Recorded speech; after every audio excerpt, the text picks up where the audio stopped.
David. Yes, sir. What's up, man? How was your Christmas? It was pretty good, man. Pretty good. What'd you do? Man, I really don't do a whole lot, bro. To be honest with you, man, I'm kind of a boring guy. Of course, we did our program. Had our Christmas celebration at Trosa. Yeah.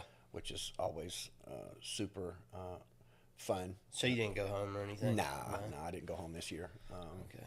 So I just really stayed on property and just enjoyed the community there. How was that? You enjoyed it? Oh, of course. Nice. Yeah, man. yeah. Yeah, you've always been somebody, for people that don't know, David works pretty much at the program that I went to. So, you've always been a super outgoing guy there. And I think I've personally witnessed a lot of people kind of gravitating towards you, man. You just got that energy about you, Thank you. Super interesting guy. Well, that's what's up, man. I went to Asheville. Okay. First time I spent Christmas with my family in 7 years. That's awesome. It's crazy, dude. Yeah. A lot different. Is. Yeah, for sure. And I mean, when I got my GED at Trosa, when I graduated, we did the graduation at the DPAC, and that was the first time I'd seen my dad in 6 years. Yeah. So to have Christmas with him and my mom and my sister, awesome. Nothing compares. Nothing compares to that, dude. So I got my GED at Trosa too, so I'm familiar with that whole process. An amazing accomplishment. Makes you feel better about yourself. I don't know about you, but for me, I hadn't been to school in 30 years. Yeah. So I viewed myself for a big majority of my life as less than because I didn't graduate high school. I always viewed myself as a dropout, a quitter. You know what I mean? So it plagued me for most of my life. Not saying that it hindered me from getting work because I always had a job prior to till the last 6 years before coming to Trosa. But my personal view of myself was less than for most of my life. Well, when you're younger and stuff, and you're not paying attention in school and you just kind of quit or whatever, you're like, oh, fuck it. Yeah, you're not into it. Yeah, I'll get a job. Who gives a shit? Yeah, I'll get a job. But then as you get older, it progressively gets more and more dude, I got to do something with my life. But yeah, I can completely relate. I mean, that was a good feeling. It feels great. Absolutely. Did you go to the DPAC and do your... I did. That was awesome. I got to see my mom. My mom actually came up to and her and my cousin came to watch me walk the stage at the DPAC. So super awesome experience. It was a cool experience for sure. Hell yeah, man. Well, I was kind of telling you before we started, something that I feel like my audience can get a lot from is really the position that you're in and the job you do. And I think it's so important because... and obviously not a lot of programs are set up like the one me and you went to, but I've always appreciated the way that the program we went to is set up because they kind of separate, for those of y'all who don't know, they separate the people who just come into the program, and there's a 30-day period there, and after that 30-day period, you get to become a freshman or whatever, and then, your program really starts opening up once you get to 6 months. But, the time when it's your first 30 days is, in my opinion, the most important because it really is when you start gauging, okay, this is what I'm going to do. This is how I'm going to do it. And, I have 30 days to really commit to actually doing this. So, kind of give your insight and tell me what it's like kind of being in the position of the person that is over these people that are just now coming off the streets, coming out of prison. You know what I mean? Yeah. So my spot is I'm like a buffer. Sure. You know what I mean? So I get what they call phase 1 interns. So for the first 2 weeks, first 14 days, they're with me and a staff member that works in the program.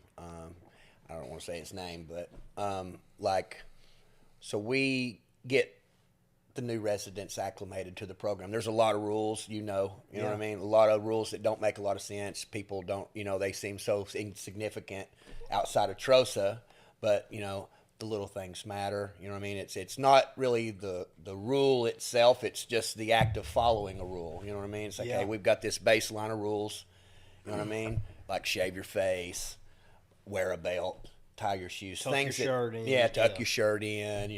No cursing. Things like that in life prior to come to the program.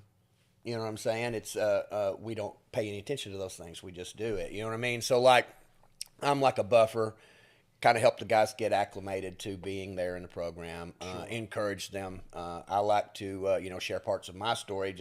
I share pictures of myself to life prior to TROSA, because a lot of times when new guys get there or whatever, they don't like when they see somebody that's a little more well put together and been in recovery for a little while. You don't really look like some strung out drug addict. You know what I mean? And then sometimes they may not think that you can relate or have anything in common with them because you are a little more put together. You're a little more, used to the schedule, used to getting up early, and being productive in the day versus laying around in the bed and not doing anything or whatever. You know what I mean? So like I say, man, I'm really just a buffer initially. Yeah, sure. I try to help them get used to being there in the program, let them see that it's not that bad. You know what I mean? And of course, like through my shared experience of the program, what I went through coming there, and then life prior to, I try to help them. You know what I mean? I try to be encouraging. It's important to encourage, man. 100%. Yeah. So what do you think? Like, program aside, like, don't even put that as a variable. But I mean, I guess you could. But like, what do you think it is that's keeping those people in those first 14 days of the program from like committing to the program? You know what I mean? Because I saw so many people leave within like the first few days. Like, what's your opinion on that? So it's a tricky question, Yeah. Because it's based on where the individual is at mentally. Yeah. You know what I mean? And it's hard to say, man. Like that's individually based, depending on where they were at in life. Were they really desperate, needing help, true help? Mm-hmm. Are you willing to push through the uncomfortable stuff? You know what I mean? Because it's tricky, man. Like I struggle with trying to put a thumb on that. You know what I mean? But it's up to the individual. You know what I mean? And like I said, it's individual based thing, man. Yeah. I don't, I can speak for me. You know what I mean? And my life prior to was dark. You know what I mean? So I knew I was in a place in my life where I couldn't continue in the path I was on. Right. You know what I mean? Yeah. Like, so, you know what I mean? I can speak from my experience. Sure. And so I was willing to I was going to give it a shot. I knew when I came in, when I applied to come to TROSA, I knew that it was a 2-year program initially coming in. Yeah. You know what I mean? And my mindset was it's 2 years. I'm going to be here for at least 2 years. And, going home for me weren't an option. You know what I mean? Yeah. But I was like, that was me and where I was at in my life. So it's hard to say, man. Like I said, if a person... I completely agree. I mean, it is individually based. And it took me...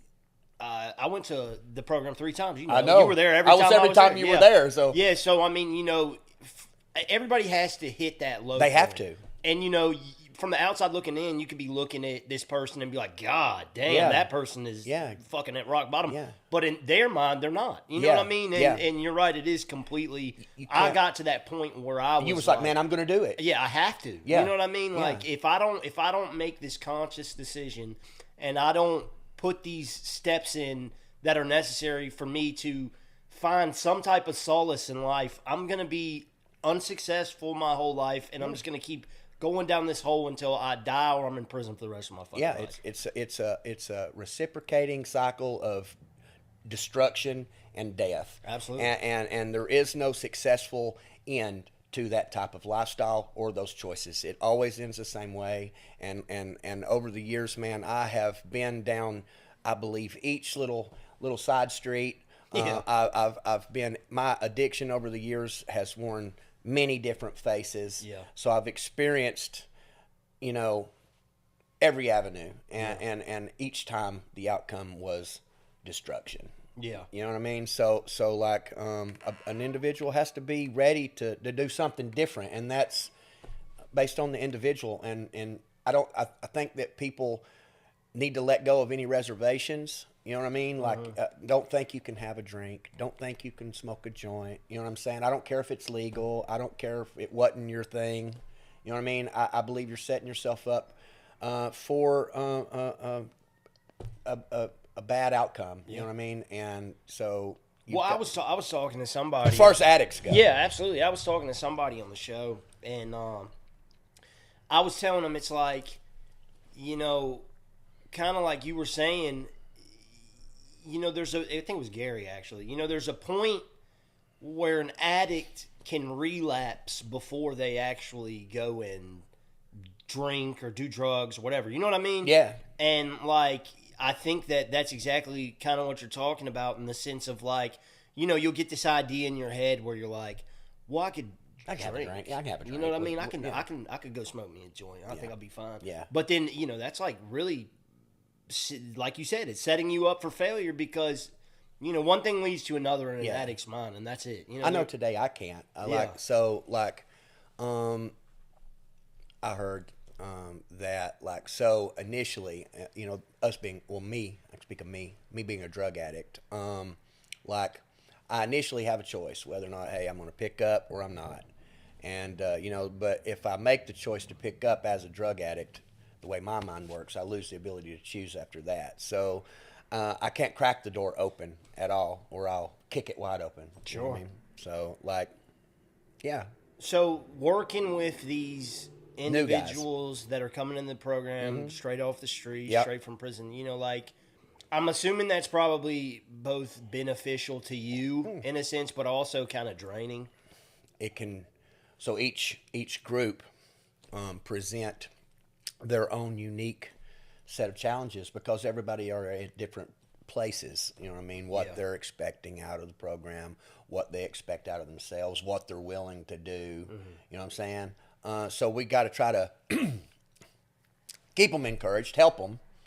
You know what I mean? To see that it's not that bad. It's like, man, it's really not that big of a deal. You know, hang in there. You know what I mean? You just try to, like I say, the first 14 days, first 30 days is really pretty crucial. You know what I mean? Sure. It is like because they're questioning whether or not if they really even want to be there.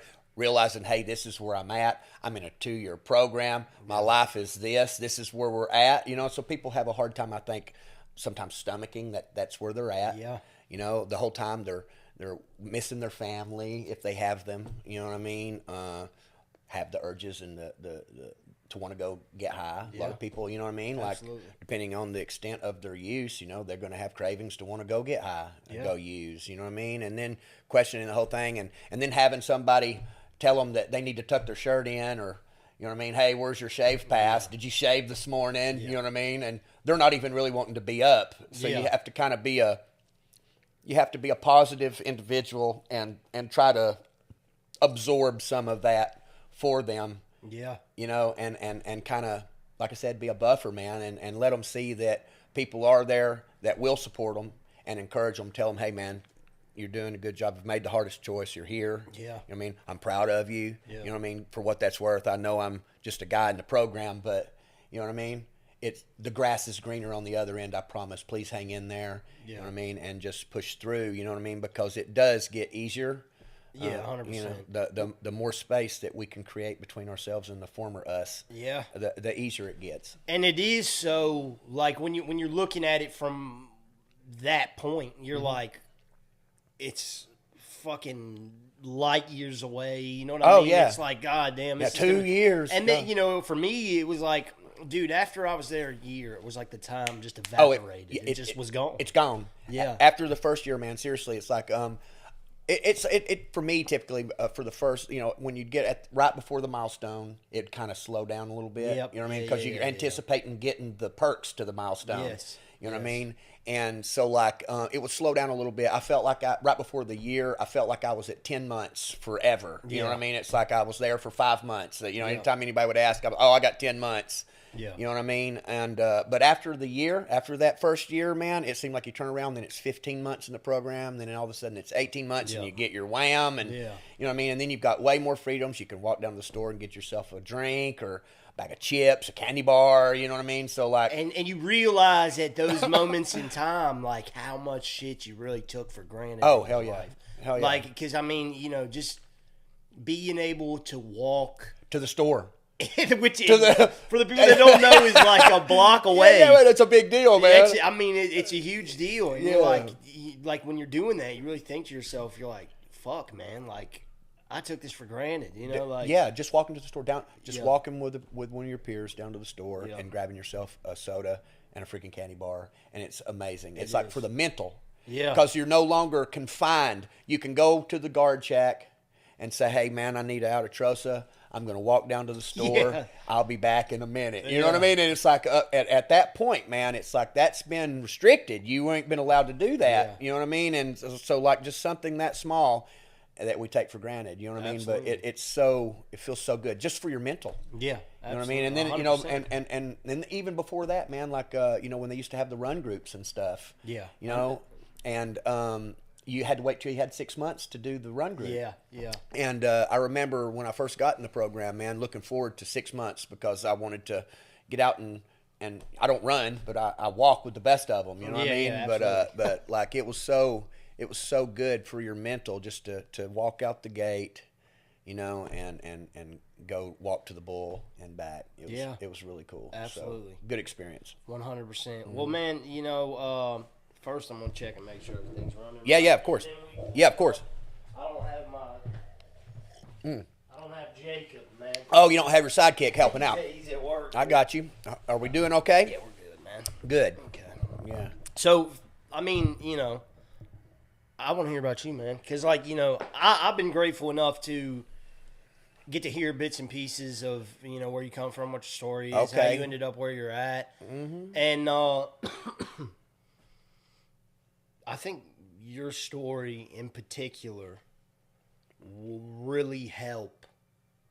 If there's somebody out there that's listening that is going through a situation where I'm just going to let you tell your story because you have a very interesting story. It's very dark in places, and you know, but to see where you're at now, and for me being a person that has kind of watched you like step into the shoes that you're in now, it's just, you know, people need to hear it. So I mean, just start off from what your earliest point you want to, man. If you don't want to start at childhood, you don't have to.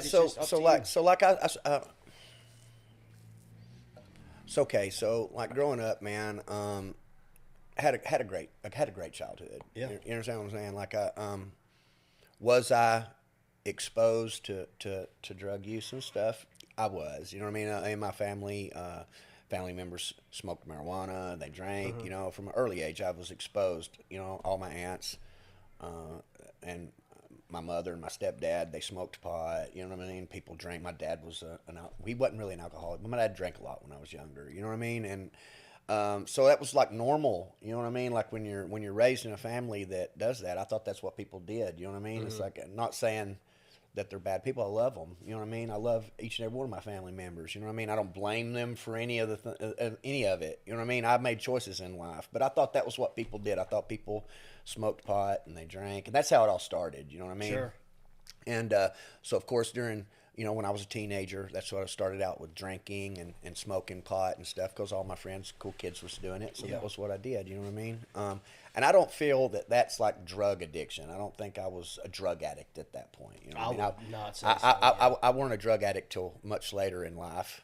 But like, so I experimented in my teenage years with acid and smoking pot and drinking and stuff. That's just what we did. I think most of us. I think most people. Yeah, I don't know. I could be wrong. You know what I mean? No, but I think a lot of people do that. Yeah, you know what I mean? For sure. And it weren't out of control, really. We did it a lot. You know what I mean? But like, it weren't really. It didn't. I don't think rule my existence. I didn't have to have it, but we did it because it was fun. Did y'all kind of have like a so for like instance, like I'm from Asheville, so I mean, you know, acid's a big thing up there. That was huge back there. But when I was growing up, like we had this spot. It's called the Orange Peel. Okay. And like every Saturday we would fucking trip balls. And Yeah. We would go to some sort of show. Yeah. We went to all types of weird shows and shit like that. Did y'all have like a, or was it more just like running around with a group of my friends? Yeah. You know what I mean? We hung out. We were skateboarders and stuff. So that's what we, you know, we'd go over to each other's houses and hang out. We'd go in the woods and camp and just drink, smoke pot, and take acid and stuff. You know, at Sounds like a good time. various different places. Yeah. You know what I mean? So like, but we did that forever. You know what I mean? And but things like as far as like it progresses, I think over time those are like gateways. They get you introduced to that type of stuff, and that I feel like that's how the addiction sneaks its way into your life because it is fun initially. Yeah. You know, you're hanging out with your friends, you're being young, and you see people doing it, so it lies to you, and that's how it gets in your life. Well, you also get tricked in your mind to where you think like, Oh, I can do this for the rest of my life. Oh well, because it's not incapacitating you. It's not Right. taking control of your life. You're doing it on the weekend, you know, sometimes through the week, but not like you don't have a job or any responsibility. No, I didn't. No, you me know what I either. mean? So Me like, either, yeah. so like you don't have, it doesn't have any bearing on your life per se. You Yeah. know what I'm saying? You do it just because it's fun and you're having a good time. It seems fun, and that's really the dangerous part about it. And that's how I feel like it sneaks its way into your life. And you know, and so me as a kid, I was always kind of somewhat of a hypochondriac. You know what I mean? So I never took any kind of pharmaceutical drugs or anything until later on in my life. Sure. I took acid, smoked pot, and drank for the most part. But then I had this, my oldest daughter's mother, I was like infatuated with her when I was a teenager. She was a couple of grades ahead of me in high school, and I thought she was just the greatest thing since sliced bread. You know what I mean? I was totally infatuated with her. Yeah. And so, long story short, we dated a little bit, but then we didn't work out. You know what I mean? And we separated, but got back together later on. Mm-hmm. And had my oldest daughter. We ended up getting married and stuff. And but after that, we got separated, and I took that separation pretty hard. And I ended up going to, because I was having trouble going to sleep. I was really depressed. I married her. We got married, and I was married for life. I wanted to have the home life. That's The what American dream. That's what I wanted. I wanted to have a family, be a father, have a wife, have a job. You know what I mean? And just live the American dream. So when that didn't work out, I didn't know how to deal with it. That's what I've always wanted. You know what I'm saying? Sure. So like that was what I wanted. You know what I mean? And when that didn't work out, I kind of took it hard, got kind of depressed and stuff, and I was having a hard time sleeping without getting highly drunk, you know, and getting inebriated and then passing out and stuff, or just getting blitzed. You know what I'm saying? But my mom ended up got me an appointment with a doctor, and I went to a doctor, and the doctor prescribed me some Xanax.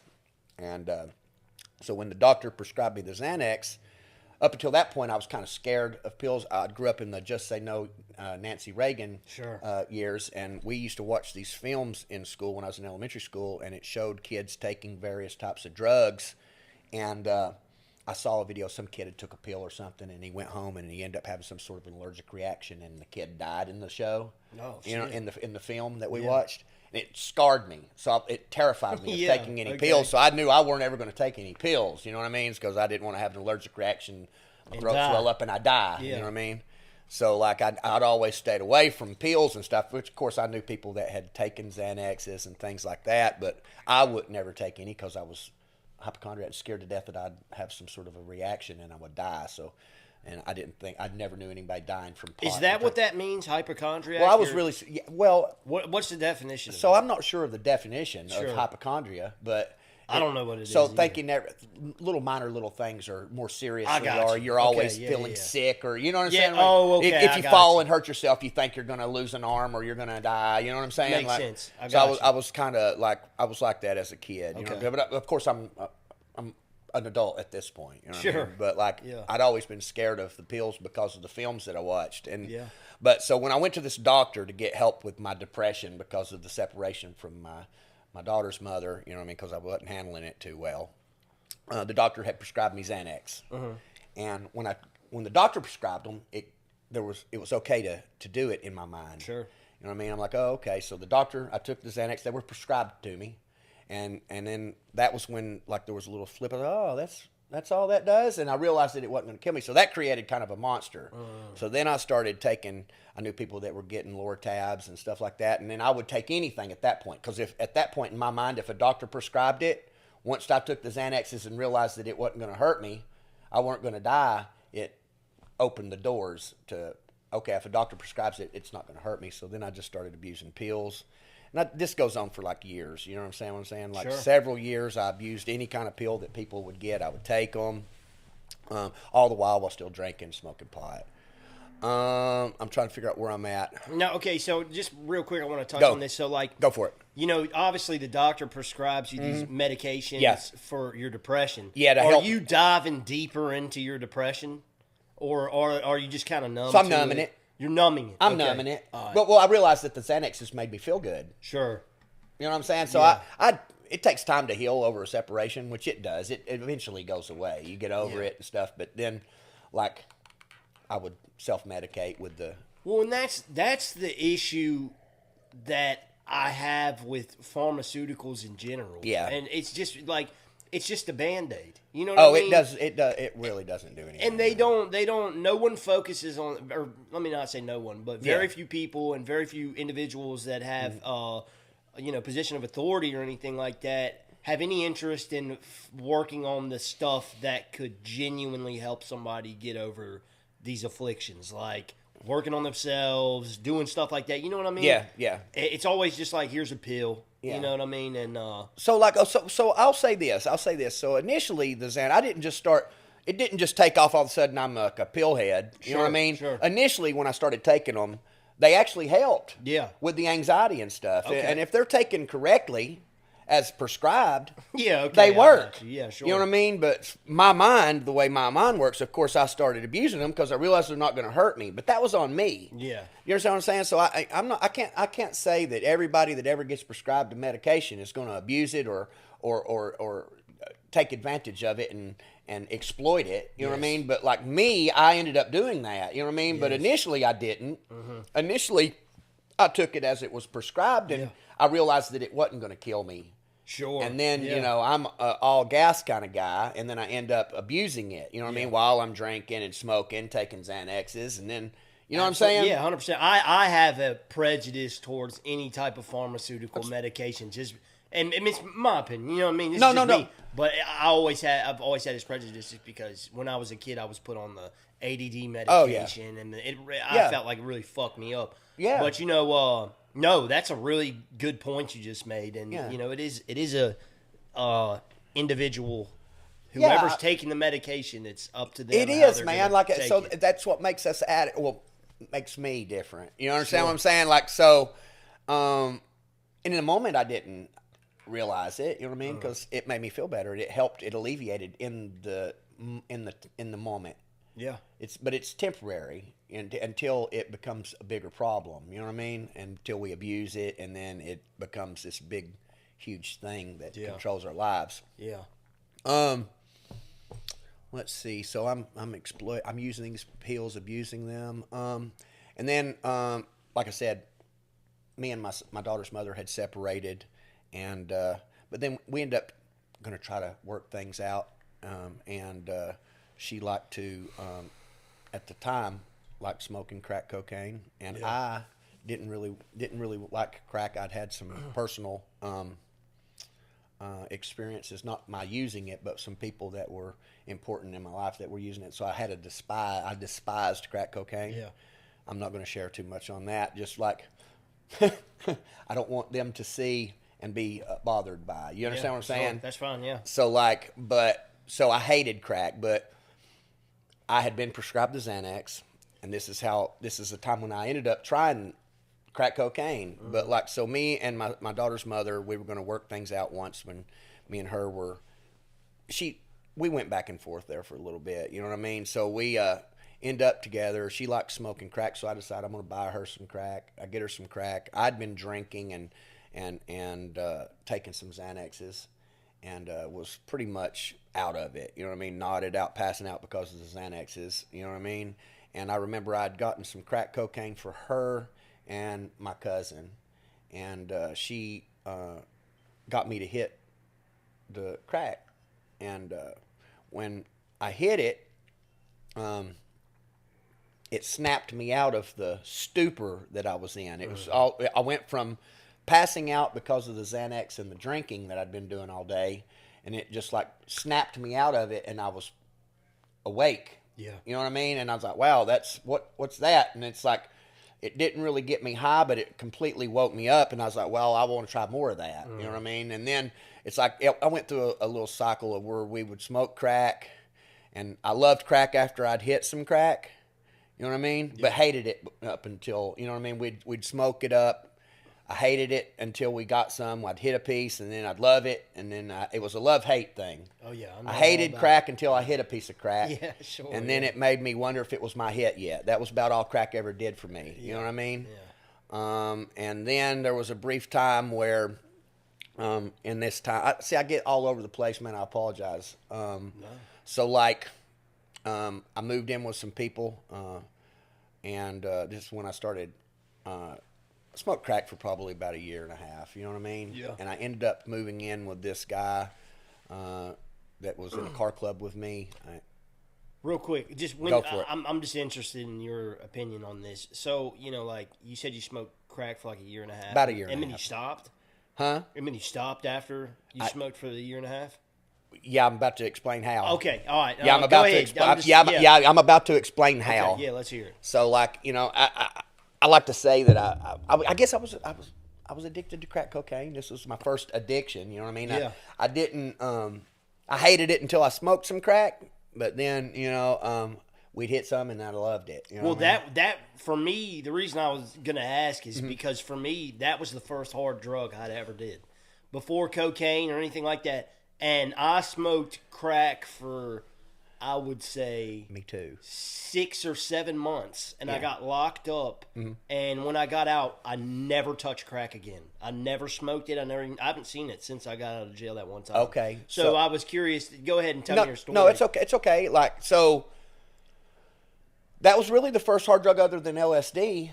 I did. Yeah, okay. You know what I mean? If you count that. Yeah, acid's pretty hardcore, I think. But it's crazy how we look at that. You know what I mean? Well, but see, up to that point, when I say, and you know, it is weird how we look at that, because for me, before I had done crack cocaine, weren't doing any hard drugs. Well, I had smoked DMT, I had done the LSD, ayahuasca, all the trippy drugs. You know what I mean? Shrooms, all that. And you're right. I never looked at those like those were hard drugs. Yeah. I always looked at like, you know, your hard drugs are crack, meth, heroin. Yeah. And that's it. PCP. You know what I mean? Yeah, PCP. Yeah. So I mean, yeah. So while I'm hooked on crack for probably about a year and a half, I guess. It seems like, I don't even know. It gets so gray, man. It's hard to keep. That's where I struggle with telling a story, like, because it's all so many stretched out years. Yeah. But for about, like I said, for about a year and a half, I was a crackhead.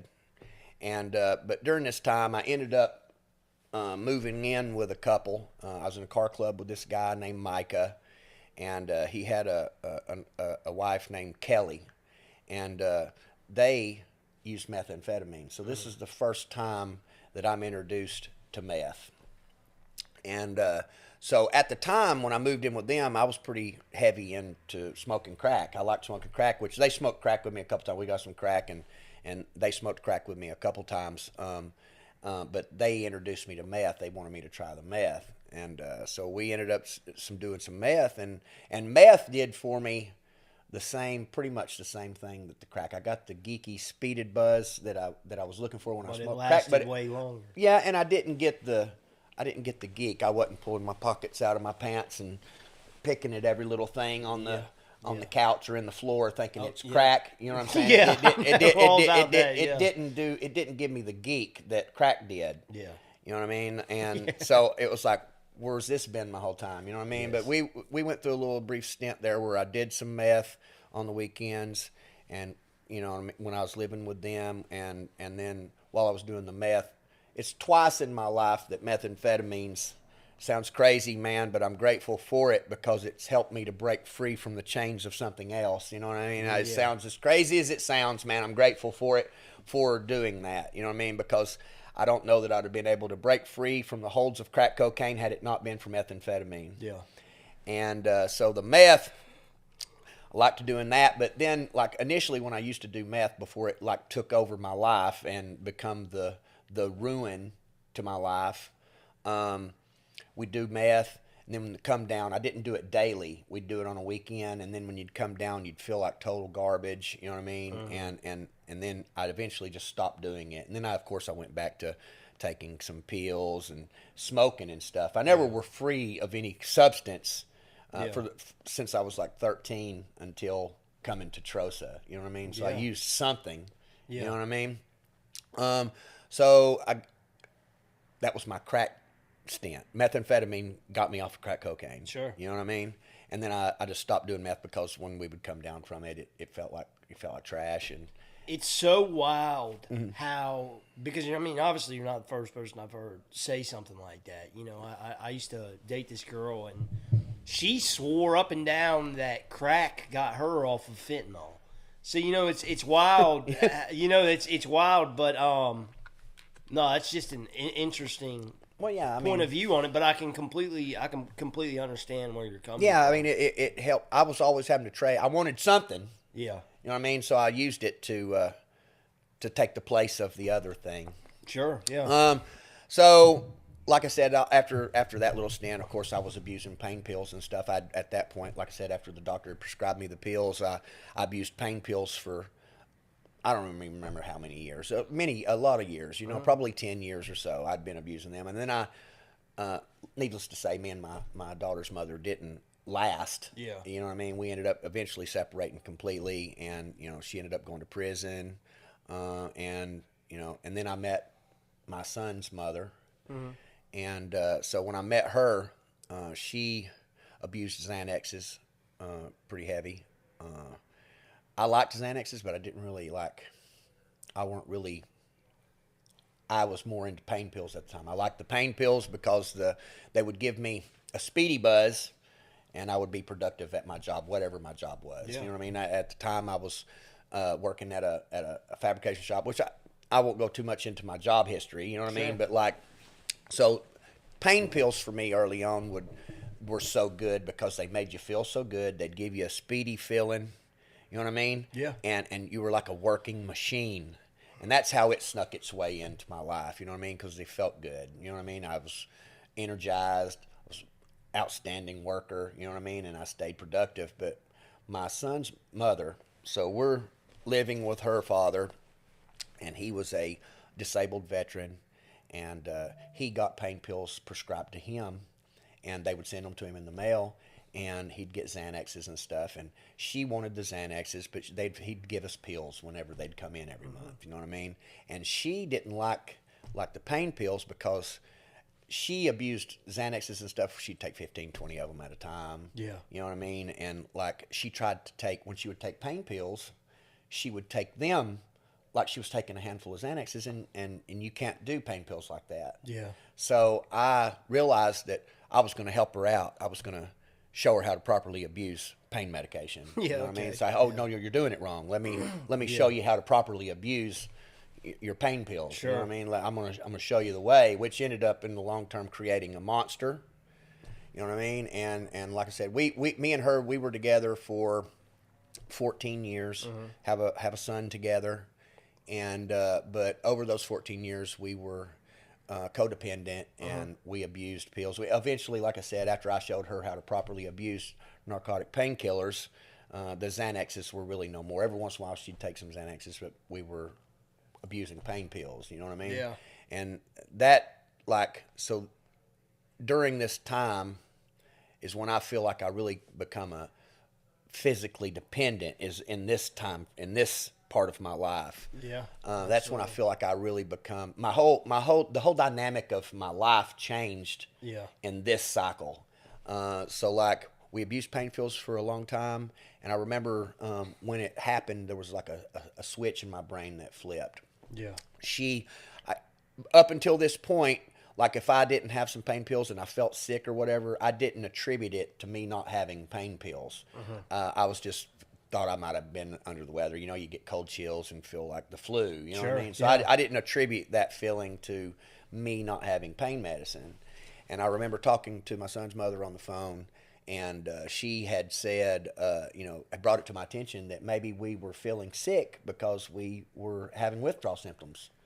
And lo and behold, after getting some pain pills and taking some, the sickness went away. And so that to me is when like I become a physically dependent drug addict, because the whole dynamic of my life changed. So I realized there was a switch in my brain that flipped, and I knew that if I had pain pills or if I had an opiate, I wouldn't be sick anymore. You know what I mean? And go ahead. It's just wild how that takes a certain amount of time for you to realize that. Mm-hmm. Because, you know, not to go too much into me, but like when I started using heroin, for instance, and, you know, this is back in like 2016. This is really like, I'd say 2017. It's still really before the fentanyl boom kind of hit. So, you know, where I was at, when I started doing heroin, I was in Myrtle Beach. So it was like, you know, it was all China White.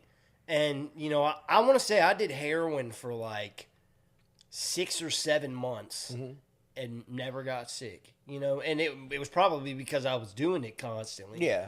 But then, you know, like I would go to prison, I'd get out of prison, and then I would start doing fentanyl again when I got out. And it was like I was sick every goddamn hour. Yeah. You know what I mean? And it was like I never really... Because I would hear people talk about it. Oh, you get sick, and it's like you got the flu. And yeah. I'm like, dude, I don't ever feel that. Yeah, you know what I mean? And it's like, I don't know if it was like I got older or the shit I was doing got stronger. Yeah. But you definitely fucking start getting sick. Yeah. Yeah. Well, like I said, man, I had at that point, man, like Let me check this real quick. Yeah. Sorry, no, you're good, man. Notification. No, you're good. I just hope that I hadn't. No, it's perfect.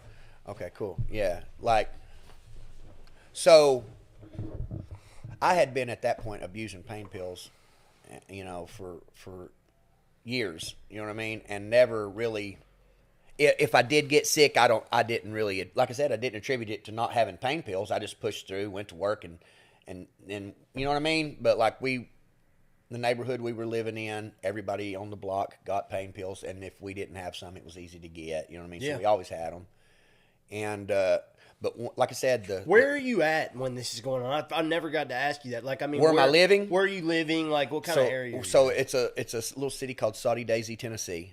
Okay. I'm from Chattanooga, is where I say, but that's just the easiest way to explain or describe where I'm at. You tell somebody you're from Saudi Daisy, Tennessee. Most people don't know where that's at. Right, it's a little bit north of Chattanooga. Okay. Chattanooga's the city that's right there. It's on the edge of Georgia. So when all this pain pill stuff's kind of going on in your life, like what year is that around?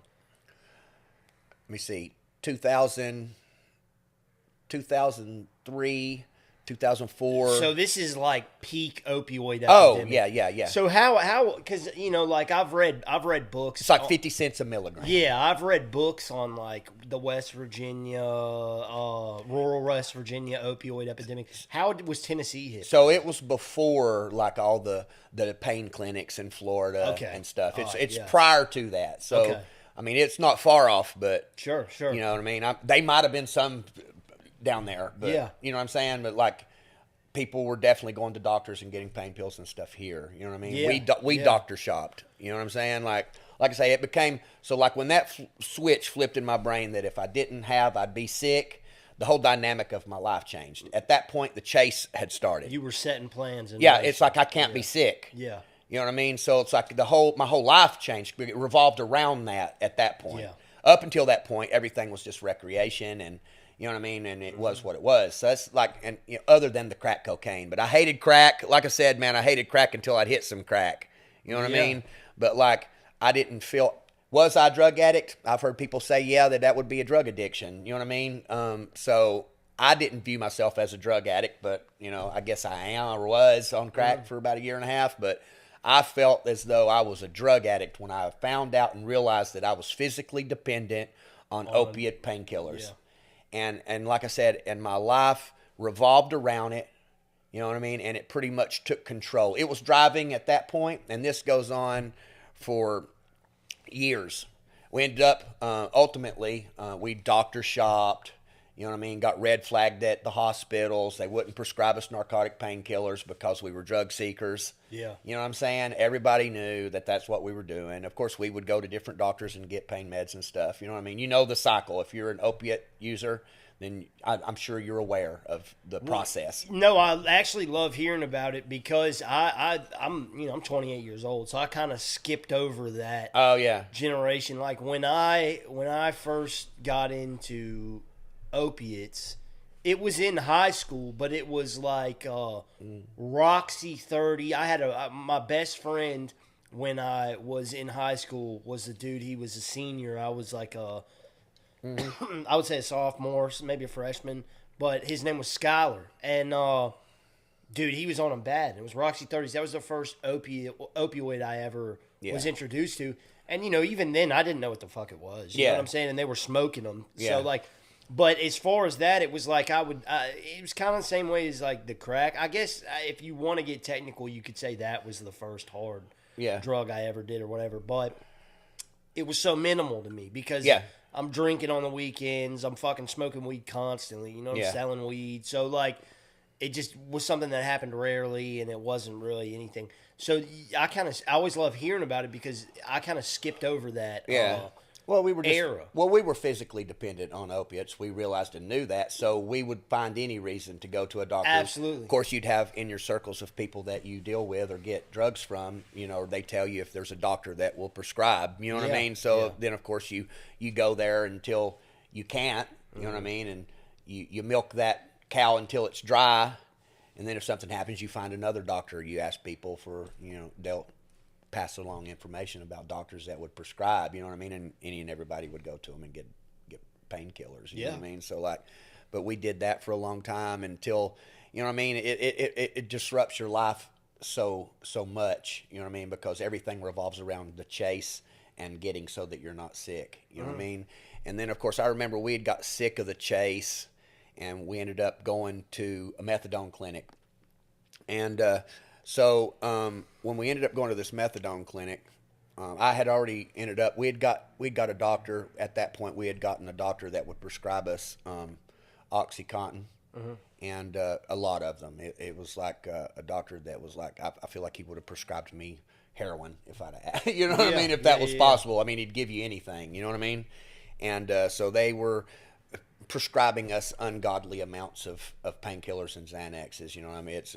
It was definitely not legit, you know what I mean? For someone that's just going in there telling him that he's got some back pain and his knees hurt, you know what I mean? Like they'd give me like I got an ungodly amount. I used to get like 140 milligram Oxycontins a month, and then I would get 120 30 milligram Roxys for my breakthrough pain, and then like 120 bar Xanaxes, and then 120 Somas every month. A month. Holy shit! And then my son's mother, she went to the same doctor, and she got the Roxys, the Xanaxes, and the Somas, but didn't get the OCs. Her MRI wouldn't let her get the OxyContin. You know what I mean? Like, are you selling them at this point, or are you just? Well, well, not initially. So initially we were using them. Yeah. Do you understand what I'm saying?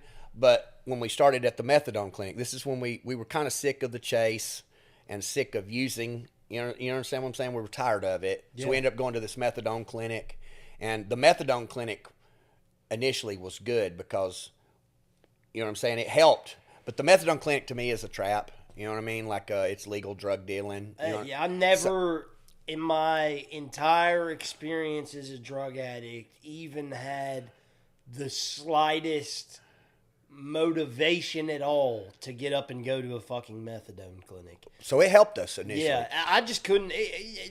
For me, it was like, and I'm sure it would have. You know what I mean? It was just like, I was the type of addict where it's like, I'm going to get up and I'm going to go find a way to get fucked up. You know what I mean? That's point blank period, whatever. No, if I go and wake up at 4 a.m. and go sit at this fucking place and get a suppressant to where it doesn't make me sick, then I'm going to get complacent, then I'm going to get lazy, and I'm not going to be able to go get what the fuck I need. Yeah. So I'm like, I almost used my sickness as like a motivation to get up and go get more. No, I mean, you do, but that gets tiring. 100%. I mean, it wore us out. You know what I mean? I was sick of it. You know what I mean? So, like, the methadone clinic initially, man, for us, like, we were sick of the chasing when we would go through everything we got. You know what I mean? And the clinic, we went there, and we were at the clinic, went to the clinic for like 8 years. You know what I mean? And eventually, the doctor that I continued to go to the doctor while we were at the methadone clinic. You know what I mean? We'd get our dose at the clinic, and at that time we weren't still taking the pain pills. Yeah. You know what I'm saying? Because we would sell them while we get our dose at the window, and we were good. And then of course that goes on for a little while until the doctor's office where I was getting prescribed the pain medication, they drug test you periodically while you're at at your appointments to make sure you're taking the drugs that they're prescribing you. And when they drug tested me, I tested positive for methadone. And on the initial time when the doctor drug tested me, he asked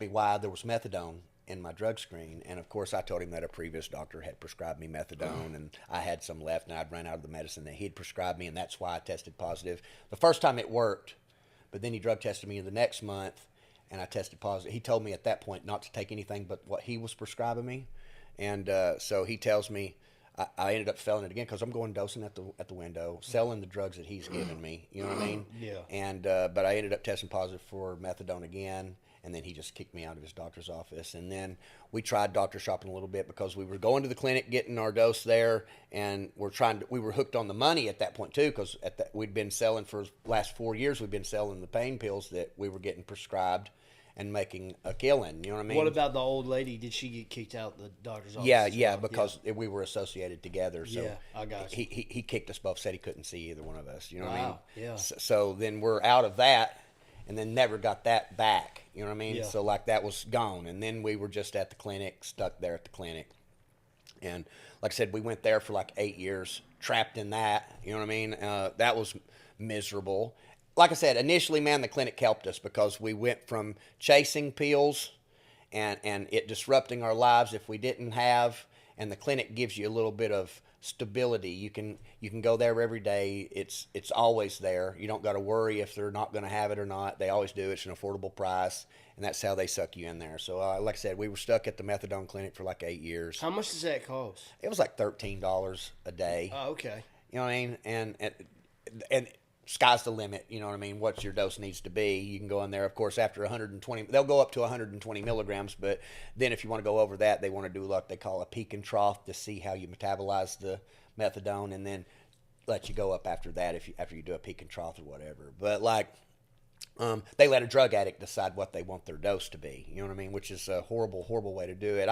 If they were doing for it to be an effective treatment, I think if you were going to bring somebody in, I think you should start them on a higher dose, and then make sure that they understand that you're not going to be here forever. That we're going to taper you off. Well, you know what I mean? This is where I'm saying, like, I feel like so much of what pharmaceutical companies create, like, is a Band-Aid, and that's what it is. And it's like the fucked up part about the whole maintenance side of things is you've got these companies like, Bayer and these other companies that made Oxycontin and all that shit, they sold you the problem, and now they've come out with Suboxone and Sublocade and Subzol. Oh, yeah. And now they're selling you the solution. Yeah. It really isn't much of a solution. You know what I mean? It's not. And, it's just, I've always found it hard to, like, well, I mean, to each his own.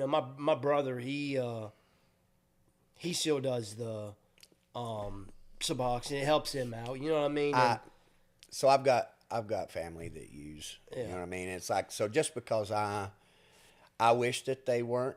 You understand what I'm saying? Yeah. But just because I'm doing something different, I understand, man. It's horrible, but like if things work for people, it works for people. Sure. But like we kidded ourselves and told ourselves that we were clean when we were doing methadone. You know what I mean? We believed that for a while. You know what I mean?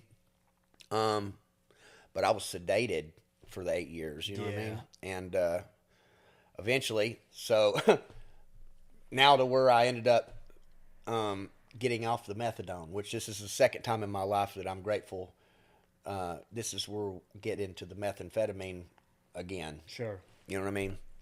So, like I said, I'd been working at this job that I'd had for about 14 years, something like that. And I was always kind of what you would call a functioning drug addict, if that's a possible thing. You know what I mean? You hear people say it all the time. I managed to stay working. You know what I mean? Because I needed to support my habit. You know what I mean? And you push through. You know what I mean? You make things happen. And I'd always go to work, and it hadn't. You know what I'm saying? Yeah. But so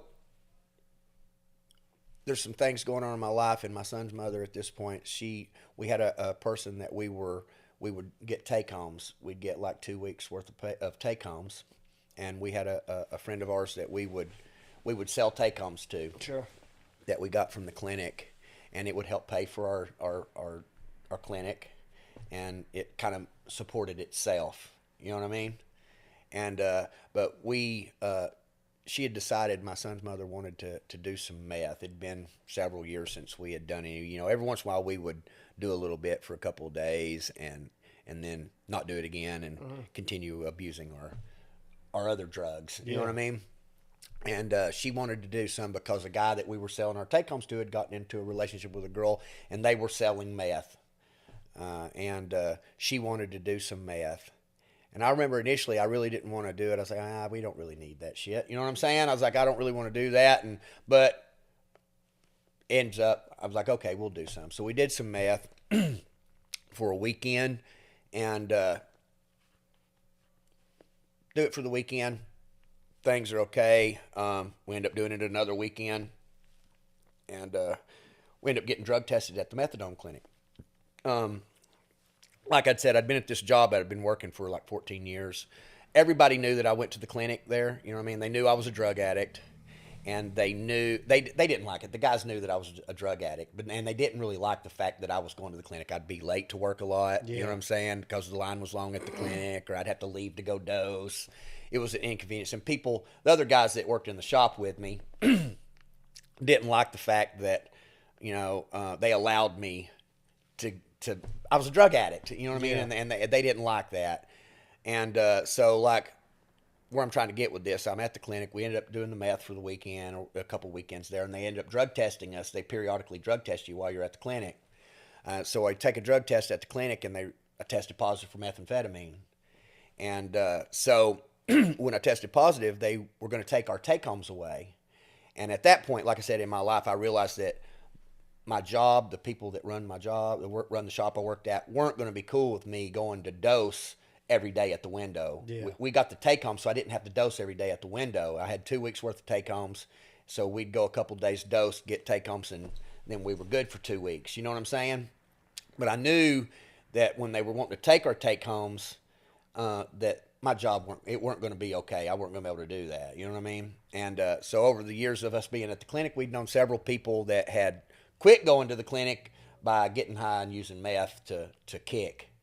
So me and my son's mother had this conversation that we were just gonna get geeked on meth because we had a pretty good connection with that, and we were just gonna kick. We were gonna stop going, and then that turns and morphs into the monster that ended up chewing up my life and stomping it all over the place. You know what I mean? So, which it worked.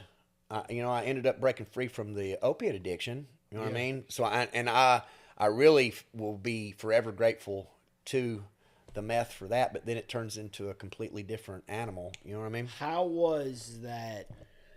How was coming off of that methadone? Because I've heard that's like, it's horrible. Yeah, I've heard that's like one of the worst drugs you can. It's come horrible. Off of. It's horrible. It's horrible. You know what I mean? I felt like I was gonna. I don't know. It was just. It's hard to describe. Sure. But the meth made it somehow a little more bearable. Yeah. You know what I mean? Like, but we pushed through, and I guess. How long was that? How long did it take you to get over that? The methadone coming down off of it, and kind of withdrawing from it. How long were the withdrawals? So, a month and a half. Oh my God. Yeah, a solid month and a half. Yeah. Oh my God. Yeah, it was horrible. It was horrible. But like I said, we just got twacked out on dope and tried to ignore it. You know what I mean? Yeah. Which, like I said, it hurt. You know what I mean? It weren't. Well, I mean, for this month and a half, are you sleeping at all? we got high every day on meth. Every day, so there was no. Yeah, sleeping. so when we decided we were going to kick, we got high on meth every day. Like I said, I had a friend of mine that sold meth, and didn't really have to have any money. We could go to his house and get high. Yeah. And you know what I mean. Of course, I was still working. You understand what I'm saying? But I didn't really. I would buy meth, but I didn't have to have money. Yeah. You know what I mean? And we could just go to his house and get high. You know what I mean? And but yeah, so like when you're going through this month and a half period where you're coming off the opioids, you're doing methamphetamine every day, like how do you think people saw you at this point? I can only imagine. I don't even know. I'd hate to see that guy. Right, you know what I mean? yeah. Honestly, I don't know what I appeared to people as. Yeah. But I can only imagine. You know what I mean? I'm sure it was a rare sight. Yeah. I mean, it's just you don't Interesting. when you don't think about it when you're using, but it's like, bro, it's so nuts. Like, me personally, like 3 days and I'm done. You know what I mean? I have to lay the fuck down.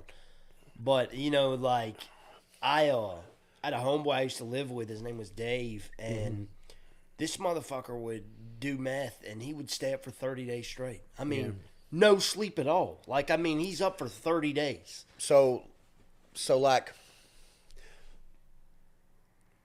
the longest for me, like 7 days. That's okay. You know what I mean? So like, body shuts down. You understand what I'm saying? I can't. I'm not going to sit here and tell you I've been up for 30 days straight because you know I have never done that. The longest that I know that I was awake was 7 days. But like, and it's horrible. Yeah. You know what I mean? Like, it gets real bad. You know what I mean? Like the psychosis, the paranoia. You know, at this point in time, like, you know, I like to ask my guests to kind of take me to like the darkest point in their life. And I mean, you don't necessarily. So I'm getting there. Sure. Yeah. Okay. Yeah, sure. I'm getting there. We're almost to the darkness, man. Sure. Like, so like I say, man, this separation, I didn't know how to handle it. I didn't want to face my life because everything that up until this point, everything that I used to identify to myself as to who I was gone.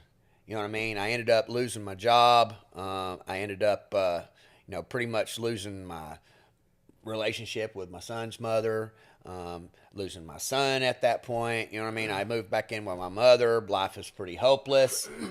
I dive headfirst into getting high. I didn't know how to deal with that. You know what I mean? And just dive down into a rabbit hole. You know what I mean?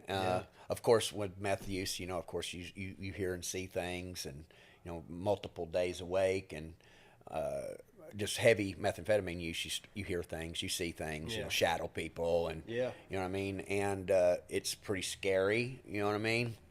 Especially when you're injecting the drug, you know what I mean? But like, trying to figure out. So when me and her separated, like I said, man, trying to figure out how to tell this part. Sure. You understand what I'm saying? So like, methamphetamine, man, when you do it like that, I know for me, man, it was like a real intense, You lose a sense of yourself. I completely lost I lost myself completely. Yeah. I lost my identity of who I was in the process. I didn't want to be me. I wanted to disappear. And it's all inhibitions and stuff go out the window. And for my honest opinion, I think it's borderline demonic possession. I think it's witchcraft. I believe it's like a potion. It's alchemy and sorcery. Yeah. You know what I mean? Yeah, and I believe that it's witchcraft. And I believe that there are, in my own opinion, I believe that there are entities and spirits attached to it that you give reign in your life. Yeah. And, you know what I mean? When you ingest or inject or smoke or however it is you take that in, I believe that you give them permission and you invite them in. Well, it's so interesting you say that because I completely agree. Mm-hmm. And it's like that for any drug. Yeah. Because, you know, like, really, any type of drug, any type of mind-altering substance that you use, it takes you to a place that humans aren't necessarily supposed to go. I think it's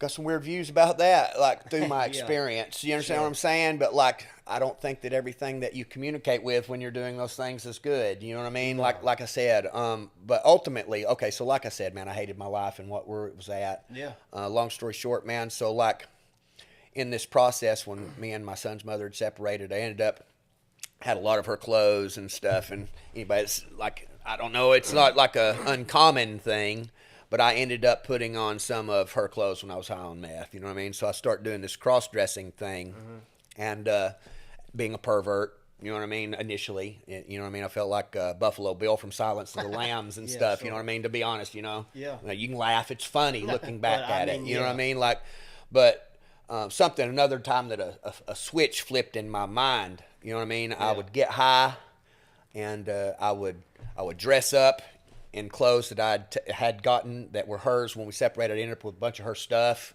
and when I did that, you know, I'd get high and I'd put her clothes on, and I realized that when I did that, I didn't think about any of the things that I'd lost in my life.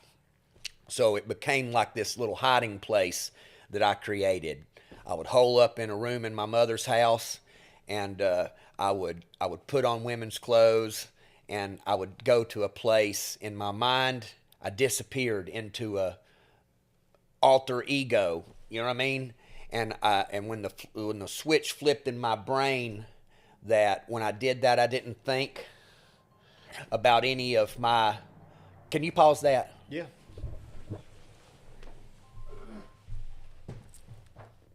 Hello. Oh yeah. Okay, so yeah, that's where we're at. The switch in my brain. So like I said, man, when I would dress up in women's clothes and disappear into this alter ego when I was high, you know what I mean? It was a hiding place. It become a place. I didn't want to face my life. I hated my life because everything that I used up till that point to identify to me as to who I was, my job, my family, it was gone. That was gone, and I didn't know how to deal with that. Like I said, that's what I'd wanted my whole life. You know what I mean? And then all of a sudden it's gone like that. You know what I mean? And I didn't know how to fix it or if I could. And so I didn't want to face that. I didn't know how to deal with it. You know what I mean? And then, like, in the act of me being a pervert, high on meth, you know what I'm saying, and having some idea that I want to put these clothes on, and then, like I said, the switch in my brain flipped. That when I did that, I didn't think about any of my problems. So it was a Band-Aid, like we were talking about earlier. It was just it was a temporary fix to a problem. It wasn't really a fix, but it was an escape. Mm-hmm. Like I said, I didn't have a job at that point. I'd lost my job. You know what I mean? And pretty much just lived off my mother, you know what I mean? And, you know, she got a check, she'd buy drugs, you know what I mean? And it was a horrible, horrible way. And I did this for like, you know, people would come over. We provided like we provided a place for people to get high. So that, you know, a lot of times didn't have to have money. You know what I mean? People would come through and, you know what I mean, wash their clothes, use the internet. You know, I know all about have some cigarettes. Yeah. We were like a fucked up drug in. It was a little spot that was safe to get high. You know what I mean? I know all about it. So you know, people would come through, and you know what I mean, and didn't really have to have money. People come through and you could get high. You know what I mean? Everybody that comes through there gets high. You know what I'm saying? And so like I said, man, I would get high and disappear, and I did this for like 6 years. You know what I mean? Every day we would get high. It was the mission for the day was to get high and to disappear into this alter ego, this alternate reality, because I didn't want to face mine. You know what I mean? Mm. And then, like I said, over like a 6-year period, up till the time that I came to Trosa, of course, I, you know, hid in this fantasy in my head, and you know what I mean? And it's like borderline, like I said, demonic possession, man. And like, I used to, when I would get high, I would film myself, you know what I mean? Like Buffalo Bill style, you know what I mean? And it used to like amaze me, you know what I mean? Like I was fixated in my mind at the transformation, me dressed up as a woman and the way I looked, you know what I mean? It was like I was intrigued, and that's all I wanted to do. Like I said, I wanted to disappear into this reality, anything other than my life. Yeah, you know what I mean? And but all the while too, I'm, you know, hearing things and having things communicating with me. I've got these ideas in my head that something's talking to me telepathically. You know what I mean? The shadow people are everywhere, chasing me from one end of the house to the other. You know what I mean? I don't hardly ever go outside at this point. You know, I mean, this is a vicious cycle that I get high every day for like 6 years prior to coming to the program. So like, I had these glass orbs and stuff, and I saw things when I would shine a flashlight at it. You know, I was believing that I was seeing these visions. You know what I mean? I was seeing things. You know what I mean? But like I said, I used to film myself when I would dress up. This is why I think it's demonic possession almost. You know what I mean? Like, so I remember I would watch the videos that I would make of myself. You know what I mean? And I remember seeing the thing in the video looking back at me in my eyes that weren't me. Wow. So it was scary. You know what I mean? I hallucination, psychosis, whatever you want to call it, but the thing that looked back at me was not you. Wasn't me. Yeah. You know what I mean? And like, so like, and through this process, like when I would get high for a few years there, you know what I mean? If I didn't have enough dope, or if the dope wasn't good and it didn't flip the switch in my head to make me want to do the cross-dressing thing, I was upset and wanting to get dope that would make me do that, because that was how I escaped. That was how I would disappear from my life and not face my problems. You know what I'm saying? And like I said, all the while, this psychosis, I'm getting chased by shadow people, and you know, I'm hearing things outside the window. People are wanting to watch. You know what I'm saying? The paranoia is insane. You know what I mean? But it's all I want to do is get high and disappear. You know what I mean? But it gets to the point where you can't even do that. You know what I mean? So let's see. And initially, man, when I first started getting the problem where it gets the darkest, man, was like when I thought I had this parasite or whatever you want to call it, meth mites, whatever you want to call it. I started getting something that I felt like was crawling all over me. And initially, man, when I first started experiencing it, I thought I was being, for the way I was raised, man, the things that I was doing wasn't right. It was immoral. The things that I were doing weren't right the way I was raised. Yeah. You understand what I'm saying? And like, I felt like initially the thing that was crawling on me was I was getting punished by God for the things that I was doing. That's where my mind went. You understand what I'm saying? So like, I was terrified of that. You know what I mean? I thought I had this thing crawling all over my body. You know what I mean? So it ends up getting to a point that I ended up where I couldn't wear clothes, any clothes. You know what I mean? So I end up, like I said, I couldn't put clothes on. I put clothes on, and it's like something was crawling all over me, and it was attacking me. You know what I mean? Trying to figure out how to. So like, this is right before coming to Trosa. So probably 4 or 5 months prior to coming to Trosa. Like I said, I couldn't wear clothes at all. So I'm living at my mother's house, boarded up windows in my end of the house, and walk around my mom's house butt naked. You know what I'm saying? Yeah. Like crazy. You know what I mean? Driving my mom, I'm sure, insane. Putting her through hell. You know what I mean? And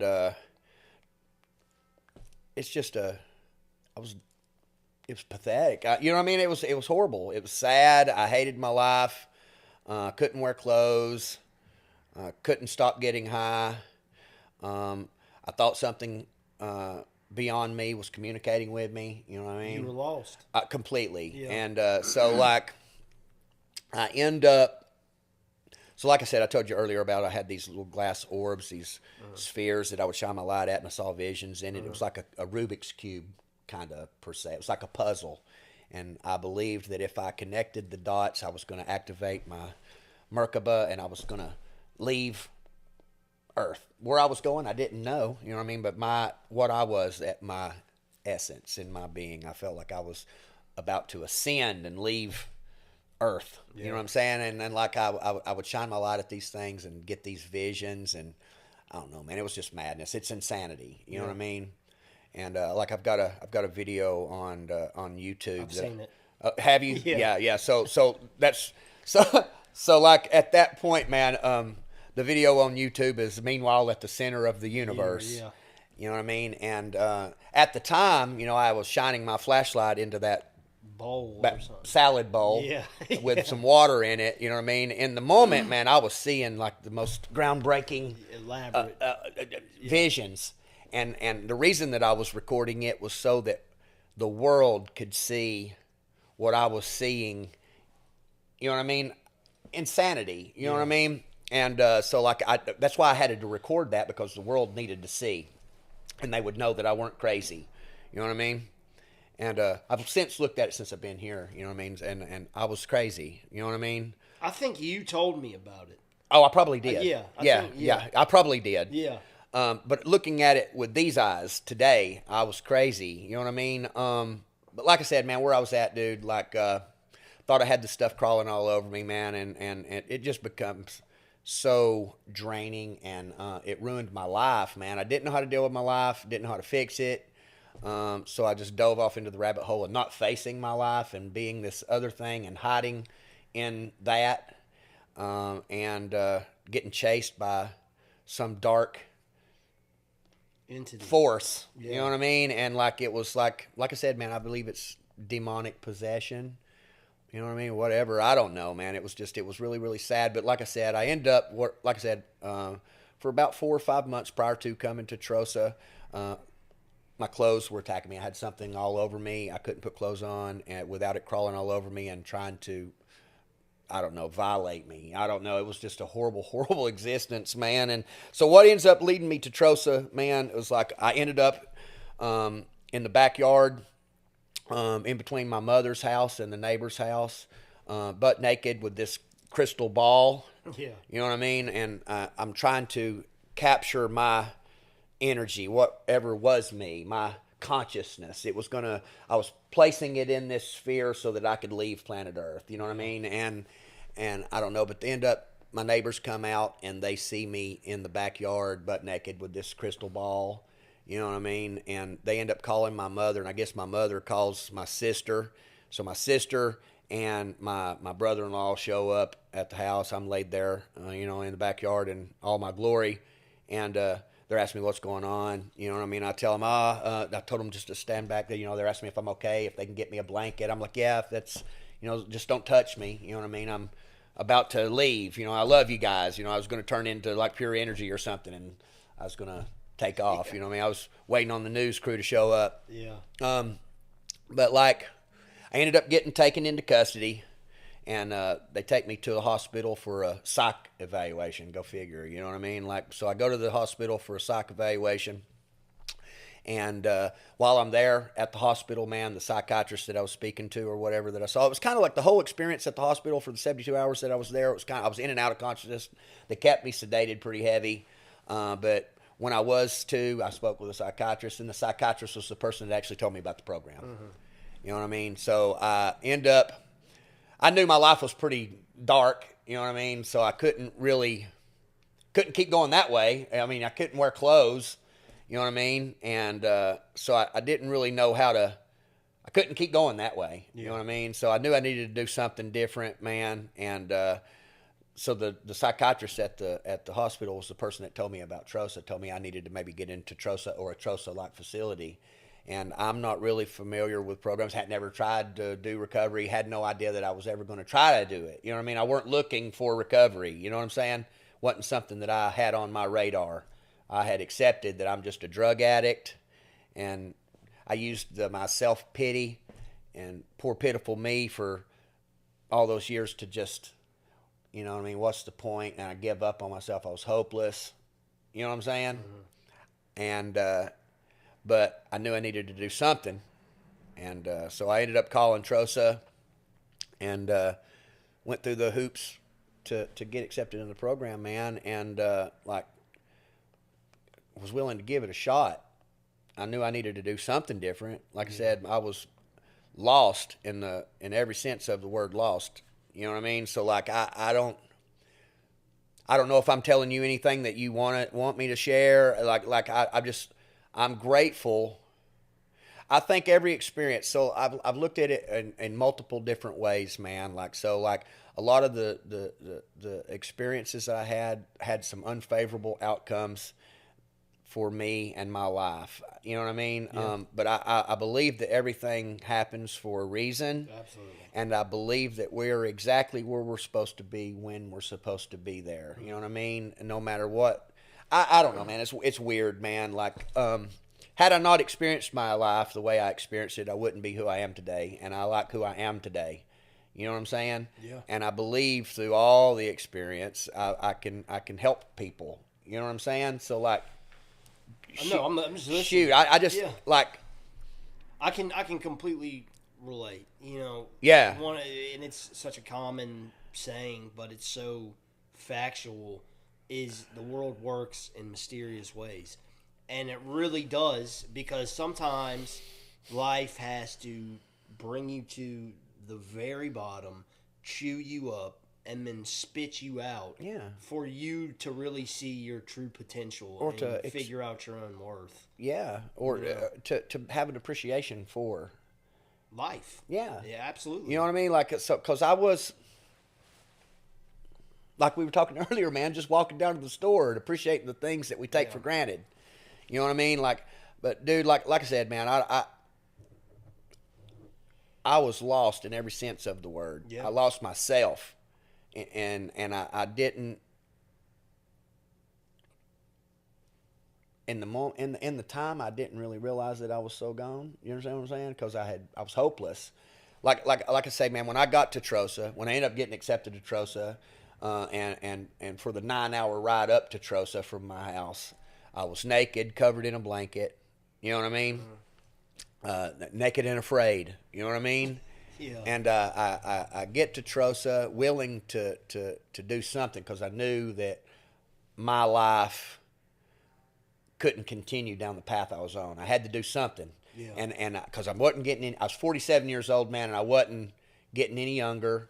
And I knew I needed to do something to make something out of my life. And I felt like it was my last opportunity. When the psychiatrist told me about Trosa, and I watched a video on YouTube, Our Story, you know what I mean? I was like, man, that's a pretty awesome place. It's pretty cool, the things that Trosa offers to people when they get here. You know what I mean? So like, I was like, man, that's awesome. So I remember I was hopeless, but I was hopeful that I'd get accepted. I remember being so hopeful that I got accepted because I needed to do something. You know what I mean?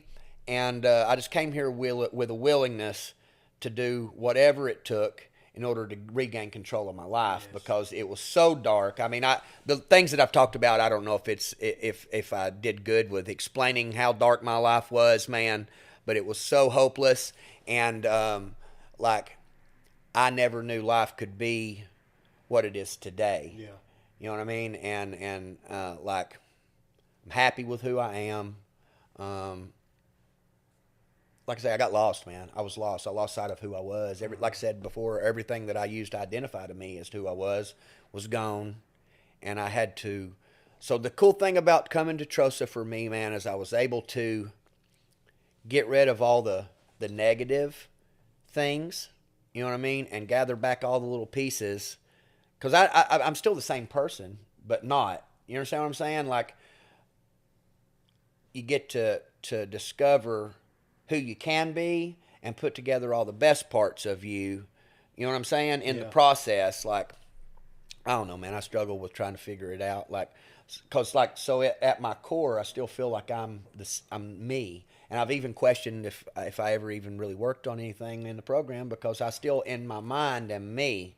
You understand what I'm saying? I know I'm different because I'm not banging dope every day, and you know what I mean? And I truly care about people. You know what I'm saying? Like, I want to see people. I think that regardless to as if we went through a 28-day program, a 2-year program, a fucking 30-year program, the tweaks you have to make to put yourself on the right path to, you know, being the better version of yourself, they're tweaks. But the most important thing about it is, like, you never truly change the core being that is you. Yeah, you get to keep all the good stuff. Yeah, because, you know, like, the same way we take life for granted, we take our self-worth for granted. Yeah. And I think that when we get a, substantial amount of clean time, whether it be a year, 2 years, whatever, you start realizing, like, how valuable life is, and how, regardless to as how many fucking billion people there are in the world, there's only one you. Yeah. And, you know, like, you have to take full advantage of that while you're alive. Yeah. And that doesn't It's mean... short. Right. And it doesn't mean you have to be a millionaire or billionaire or run fucking Fortune 500 company. It just means that you have to find peace and solace with who you are as a person. Yeah. You know what I mean? And that's one thing that, like, you know, people... You have to change everything you were doing when you were getting high. Yeah. To get sober and clean and be where we're at today. Yeah. You have to change everything you were doing. You don't have to change who you are. Yeah. You know what I'm saying? At your core. Absolutely. You want to get rid of the negative aspects. Negative sides of it. Yeah, and so, like, about that. So, like I say, man, I've been here for a little over 4 years. And when I say this, man, I'm not like chomping at the bit wanting to go get higher or anything like that, but I'm not going to put myself at unnecessary risk. You know what I mean? Because, you know what I mean? Like, I love my life today. I have my kids back in my life. I'm grateful for that because in the process, I had become the thing, man, that my kids didn't talk about. You understand what I'm saying? Yes. And, like, where I was so lost. And, you know what I mean? That bothered me. But I used the pity, the self-pity from them not having anything to do with me, not being a part of my life, not wanting to communicate with me. I used that as fuel. To fuel your addiction. What's the point? You know what I mean? I didn't care, you know what I mean, about anything. Like I said, I was hopeless, man.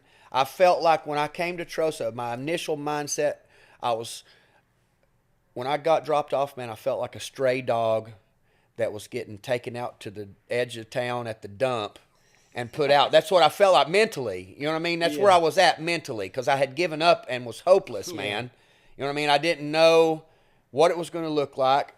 And I didn't feel like at that point, man, I didn't feel like I meant anything to anybody. I didn't mean anything to me. I was destroyed. You know what I mean? It's like my life had been chewed up and spit out, and I had become this thing that I couldn't even be anymore. You know what I mean? And like the psychosis had completely taken everything over. I was chased from one end of the house to the other. I had boarded up the windows with plywood because the blankets weren't working anymore because you could still see light through the corners. You know what I'm saying? I didn't come out. You know what I mean? And like I said, all the while, man, I had been working on my time machine or whatever it was that I was building with the things that I'd collected so I could shine my flashlight at it. Yeah. You know what I mean? And see these visions to unlock this Rubik's Cube for what? You know what I mean? It was madness. You know what I mean? And it was like I just kept diving further down into that pit, and I couldn't really escape it. I didn't know how to, didn't really want to. I was hopeless and despair.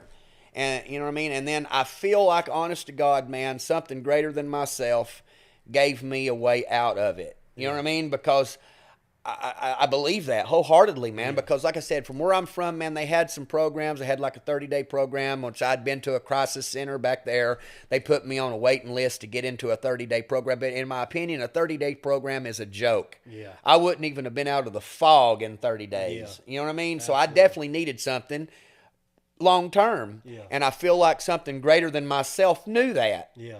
You know what I mean? And then when I ended up in the position where I was at, when I ended up getting taken into custody and put in the hospital for that evaluation, and that doctor or psychiatrist told me about this program, I believe it was because of something greater than myself showed that to me. It offered me a way out of the sickness and the madness that my life was. 100%. It was my life raft, my olive branch to get out of there. Yeah. Because I knew if I continued, man, I'd be dead. Yeah, 100%. You know what I mean? So, like, it was my exit. It was my escape out of the madness. And I don't feel like it was by accident, man. And I really, truly feel like I was given a way out. We were spared, man. I believe that everybody that comes to this program is there because they're supposed to be. You were there because you were supposed to be. Yeah.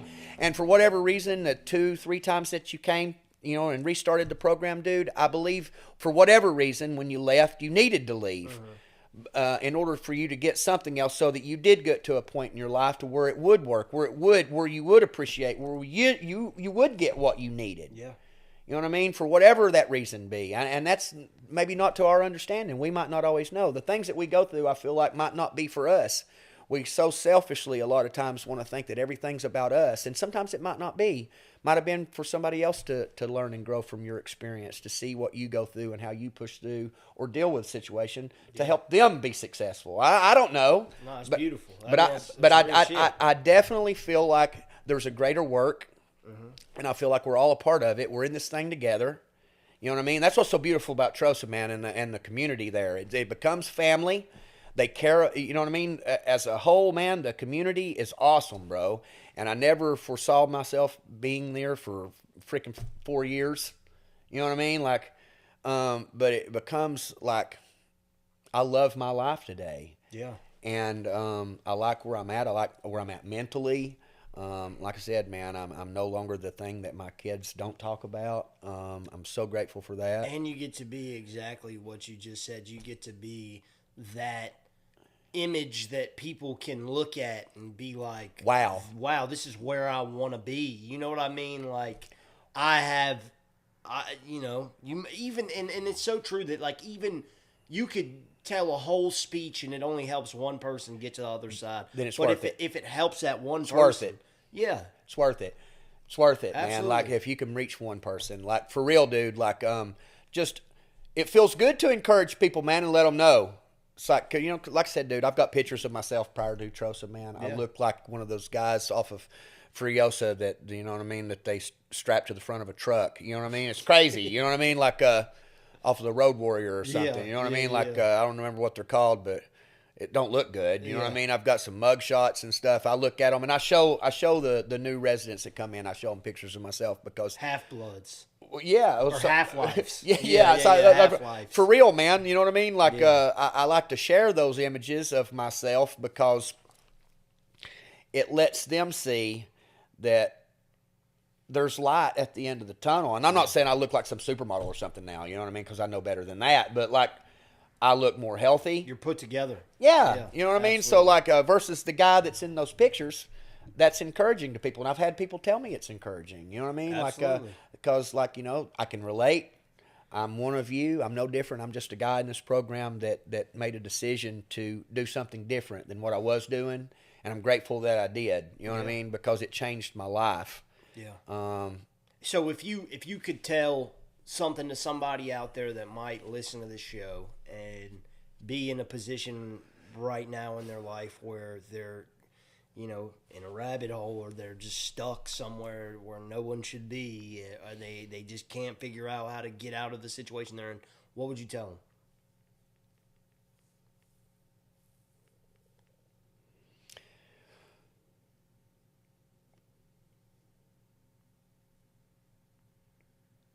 Give yourself a chance, you know what I mean? And like I said, like we was talking earlier, man, it's a personal journey. Yeah. And you have to get to a point to where you're done. You know, you have to. And like how we can fix them or help them, you got to want to help yourself, and you've got to be at a point in your life where you can't take it anymore. And you got to come to a point of realization that you need to do something different. You have to reach, I think, a point of hopelessness. You know what I mean? And know that you need to do something different. So reach out, you know what I mean? Yeah. If you're at that point in your life, you know what I mean? I encourage you to definitely give yourself a chance. Absolutely. And tell somebody.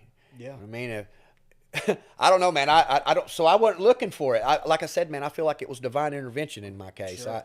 I feel like I was in the right place at the right time, and I feel like something greater than myself put it in my path. And I'm grateful that I was willing to take that chance out into the unknown, because I had no idea.